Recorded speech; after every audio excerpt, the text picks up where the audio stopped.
Twin thread work story பார்க்கலாமா? நாங்கள் twin sisters சேர்ந்து இந்த ஒர்க் பண்ணிகிட்ருக்கோம்.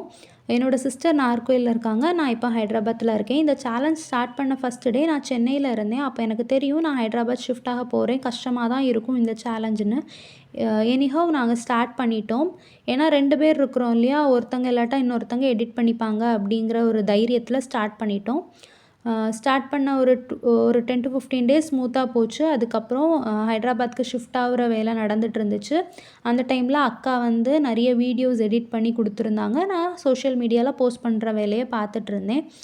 இந்த 60 டேஸ் சேலஞ்சில் கற்றுக்கிட்ட ஒரு பெரிய விஷயம் என்ன அப்படின்னா, கன்சிஸ்டண்ட்டாக ஒர்க் பண்ணிகிட்டே இருக்கும்போது நம்மளுக்கு பெர்ஃபெக்ஷன் கிடைக்குங்கிறத கற்றுக்கிட்டோம். ஆர்டர் வருதோ இல்லையோ ஒர்க் பண்ணிக்கிட்டே இருக்கணும், போஸ்ட் பண்ணிக்கிட்டே இருக்கணும். இந்த ஆப்பர்ச்சுனிட்டி எடுத்துக்கிட்டு என்கிட்ட ஆர்டர் பண்ண எல்லா கஸ்டமர்ஸ்க்கும் தேங்க் பண்ணிக்கிறேன். அதுவும் இல்லாமல் என்னோடய பேரண்ட்ஸ், ஹஸ்பண்ட் அண்ட் என்னோடய குழந்தைக்கும் ரொம்ப தேங்க் பண்ணிக்கிறேன். Keep supporting twin thread works. Thank you.